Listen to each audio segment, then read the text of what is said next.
opinarían ustedes de un gobierno o de un comandante en jefe que al cabo de su gestión hubiese perdido la tercera parte de sus generales y hubiera perdido 28.000 soldados, el 20% de sus fuerzas? Sería un fracaso, ¿no es cierto? Pues es un fracaso.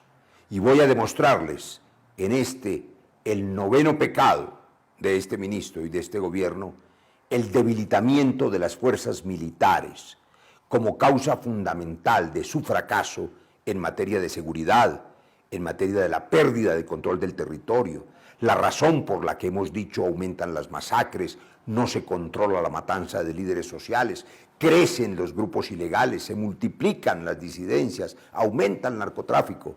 Aquí está la razón fundamental. En estos 2 años, de 60 generales que recibieron, han sido llamados a calificar servicios o sacados del servicio 24, más de la tercera parte de los generales decapitados. Eso no había ocurrido nunca, por distintas razones.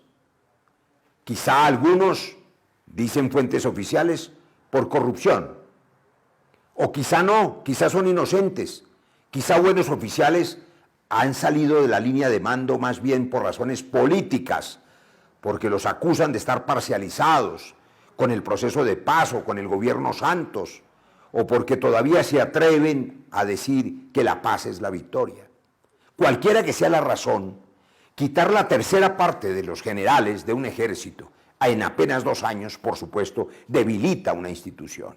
Pero eso es en la cabeza. ¿Y qué tal en la base? Por decisiones equivocadas, 14.000 hombres de la fuerza pública están hoy arrancando matas en la erradicación. ¿Cuántos infantes de marina que con ilusión entraron a la armada porque estaban orgullosos de su carrera y de su uniforme, les terminaron quitando el fusil, dándoles una pala y arrancando matas de coca en un esfuerzo además inútil, porque como muestran todas las cifras, el proceso de erradicación forzosa es un fracaso, la erradicación es más grande que en cualquier otro proceso y por supuesto así no se acaba el narcotráfico. Pero en cambio, esos 14.000 hombres, más otros 14.000 que se han dejado de reclutar, hay un déficit de 14.000 en el reclutamiento por falta de operación y de capacidad del gobierno para proveer los recursos económicos y los procedimientos del reclutamiento. Es decir, hay 28.000 hombres menos que los que recibieron y son 145.000 los efectivos de nuestro Ejército Nacional. Es decir, han perdido el 20% de esas fuerzas. Y mientras 14.000 soldados están arrancando matas, pues, por ejemplo, la Fuerza de Tarea Omega, distraída en esa tarea inútil, el GAO residual del Frente Primero se fortalece. Y los narcos andan felices con las rutas del narcotráfico despejadas porque 14.000 soldados están arrancando matas. Debilitamiento de las fuerzas militares en la cabeza y también en la base. Menos generales, menos soldados, coroneles que no ascienden por mérito sino por recomendaciones políticas, desmantelamiento del aparato de inteligencia y como consecuencia episodios que debilitan las fuerzas militares, como ese video humillante que ustedes van a ver ahora, en que un grupo de ilegales, de disidentes, se atreven a copar, a tirar al piso y a humillar un número de soldados de la patria desarmados e inermes. ¿Saben por qué? Véanlo. Porque a sus jefes no les importa a ustedes. Créanlo, muchachos, a sus jefes, a sus comandantes no les interesa a ustedes. A ustedes, nosotros matamos aquí uno de ustedes y ¿sabe qué hacen? Van a un pueblo y reclutan a otro de nuestra misma clase social, de la gente pobre, que es lo más triste. Pero aquí tenemos a todos estos soldados profesionales, del desminado humanitario. Les vamos a respetar la vida siempre y cuando ellos cooperen con nosotros en información y entregándonos toda la intendencia que tengan. Total falta de planeación, total falta de técnica. Ni siquiera fueron capaces de garantizar los anillos de seguridad, que debe haber 2 siempre en estos procesos de erradicación, tanto de cultivos como de desminado.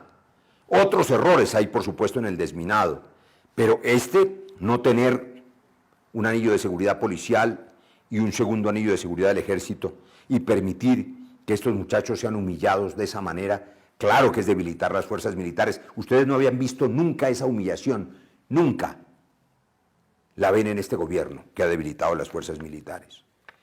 Pero además de esa humillación, por supuesto se debilitan las fuerzas militares cuando no se escuchan las denuncias de corrupción y peor aún de infiltración. Yo le pregunto al ministro Carlos Holmes si sabe o no sabe que en la base militar Piedras del Batot 24 en Tarazá, vean ustedes esta fotografía. Esta fotografía la denunció el teniente coronel Diego Uribe a sus superiores.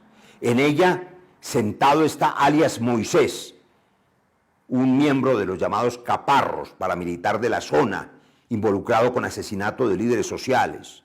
De pie un sargento cuyo nombre ya conocen las autoridades.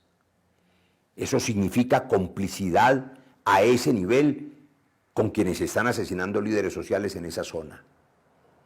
Y el teniente coronel, ministro, ¿sabe usted que en lugar de que sus denuncias fueran atendidas, lo trasladaron en castigo a Leticia, al Amazonas?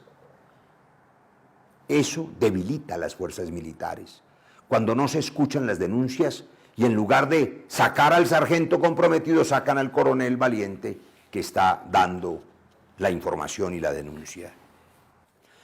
En el debate de control político con moción de censura, ese que frustraron las mayorías gobiernistas, que es un juicio político, yo quería preguntarle y obtener respuestas al ministro si debilitar a los generales, debilitar a los soldados, permitir que se les humille, hacer oídos sordos a las denuncias de corrupción interna, es o no debilitar a las fuerzas militares.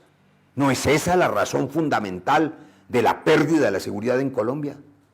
No hubo ese juicio político porque el Congreso no lo permitió.